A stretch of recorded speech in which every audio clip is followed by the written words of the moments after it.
Moi, je suis né en 48 à Darlington, à River Crossing. On est déménagé à Kedgewick, j'avais à peu près 2 ans. Puis j'ai été élevé à peu près à 1000 pieds d'ici. Puis mon père, c'était Ben Leclerc, ma mère, Agnès Duret. Lui, il venait de Dundee, puis elle de Campbellton. Jusqu'en 1804, on était des Comos. Comment ça? Mes ancêtres étaient de la déportation des Acadiens. Ils étaient à Grand-Pré. Puis ils sont venus à Carleton, 1758. Puis un des familles fondateurs de la Carleton. Ils appelaient Tracadiache dans le temps. Hein. Puis Jean-Louis Comeau, en 1804, et on voit, il meurt vers les 1840, 44, je crois. À ce moment-là, il porte le nom de Jean-Louis Comeau, dit Clair. Clair est devenu Leclerc. Okay. De là, Carleton, ils sont partis à Nouvelle, le village des Hallards. Après ça, on les retrouve à Dundee, Hill River, Kedgewick. Mon père, c'était un homme de bois. Il a travaillé au moulin à Dalhousie, mais il n'a pas aimé ça. Il aimait plus la nature. Donc, c'est une des raisons pour laquelle il a déménagé à Kedgewick. Puis, ma mère, elle était de langue anglaise. C'était une durette, mais à Campbellton, ce temps-là, tout le monde parlait en anglais. Donc, ils sont déménagés à Kedgewick. Puis, après ça, ils ont construit une maison sur le coin de la terre à M. Long, là, qui était notre voisin qui, ce temps-là, il a donné un terrain à M. Long. Il a dit, mon Ben, tu vas te bâtir une maison. Il a aidé. Puis, à partir de là, il a élevé la famille. Là. On était 11 enfants. 13 avec le père et la mère. Mon père était un homme vaillant. On dit qu'il était aussi vaillant qu'il était malin. Ah, oui? C'était un gars qui avait beaucoup de caractère. Il était malin, puis il retenait ça de son père et de son grand-père. Une fois, on riait parce que le cheval l'a mordu sur la tête, c'est béré de bord, il l'a mordu le cheval. tu veux mordre, on va mordre. C'était un caractère. Ah oui. Regarde, c'est une lettre de ma mère. Je vais écrire sur cette lettre. Ah oui. Elle répond à ma lettre qu'elle a reçue aujourd'hui.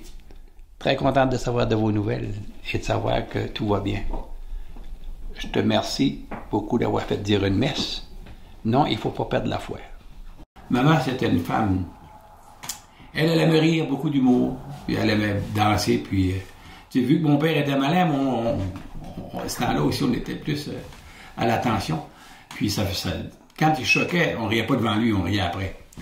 Puis, par exemple, ma mère, quand le lundi matin, là, quand elle préparait le pack-sac à mon père, il s'en allait dans le bois. Tout de suite après, on aurait dit que c'était le cours de danse, elle nous montrait à danser le Charleston, puis là, le père était parti, on pouvait plus que se laisser aller un peu. C'était...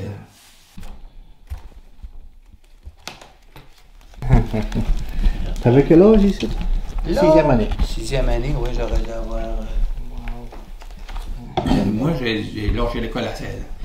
En rentrant en 9e année, il fallait qu'on paye des livres, hein. Ouais. Les louer, là. Mais ça coûtait 48 piastres, je me souviens. Là. Ça, c'était en 63. Puis, ben là, il n'y avait pas d'ouvrage pour les jeunes à nulle part, ce temps-là. Hein. Fait que moi, je suis allé à Montréal, là. Mes frères étaient de là. Puis je suis allé gagner mes livres, qu'on a dit. Puis je suis revenu, puis ça coûtait 48 piastres, c'était beaucoup d'argent. Puis j'ai eu misère à me trouver une job, ben, j'étais pas gros. Puis, là, quand j'ai revenu, j'avais mon argent, je me rappelle, j'avais même 5 piastres de surplus que j'avais donné à ma mère. Ce temps-là, il fallait que... C'était bien, ça marchait, on était donc content de le faire. J'avais plus ramassé 5 piastres pour lui donner. Mais par contre, j'avais pas d'argent pour m'acheter de linge. Tu sais, rendu à la 9e année, là, avec des gommes Rubber, puis... c'était pas facile, ça. J'avais pas aucun argent de poche, mais fait que j'étais un petit peu découragé de ça, là, tu sais, on faisait rire de nous autres un petit peu aussi, tu sais, ce que c'est rendu à cet âge-là. Peut-être pas de la même manière, pas peut-être quand on était plus jeune, parce qu'on voulait plus se défendre. Mais peut-être aussi avoir goûté à la ville durant l'été, tu sais, puis j'avais le goût de peut-être gagner de l'argent, mais mon père m'avait dit qu'il ne pouvait plus me payer d'autres lignes ni rien d'autre, fait que tu vas être obligé de lâcher l'école. Ben, j'ai dit, je vais lâcher, là. Mais j'avais le choix d'aller travailler avec lui dans le bois ou m'en aller à Montréal. Ben, j'ai choisi d'aller à Montréal. Ouais. Dans le bois, ça aurait été trop dur, là. Ouais.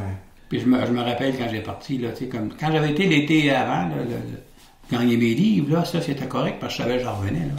Mais là, m'en aller à 16 ans de chez nous, là, j'ai pas regardé mon père dans les yeux, là, quand je m'en étais. Puis je voulais pas trop regarder ma mère parce qu'elle broyait, puis j'avais envie de broyer moi tout, je peux te dire ça. Là, c'était pas juste pour l'été, c'était pour la vie, là, tu sais que tu t'en vas. Ça, j'avais trouvé ça difficile. Moi, je suis là. Oui. Nicole est là. Au club Rodéo. Là, on aurait dû avoir 18 ans. Oui. Vous êtes marié à quel âge? À 19 ans. Ah oui? Oui. C'était une fille de Maltais, Nicole aussi. On se connaissait pas trop. Puis, sa sœur, qui sortait avec mon frère aussi. Ouais, puis en 67, on s'est mariés. À Montréal. Mais on est venu faire notre voyage de noces à Kedoué. Pour avoir un souper chez son père. Puis après ça, ben, dans la soirée, ils lui ont fait une danse, une veillée là, chez Junior, puis Myrtle Boris, ma soeur. Puis ils nous ont fait une veillée par ça. Ben, on est reparti pour Montréal. On est resté jusqu'en 74 qu'on a décidé qu'on avait. Là, on avait nos 3 enfants. On trouvait que c'était peut-être pas la place pour élever des enfants. On trouvait que c'était rough un petit peu. La drogue se parlait beaucoup plus. On a dit, on va regarder ça, là, on va déménager à Kedwick, dans un petit village, une classe tranquille. Ça fait que c'est la place pour élever nos enfants. Tout le monde se connaît. On avait pris de bonnes décisions.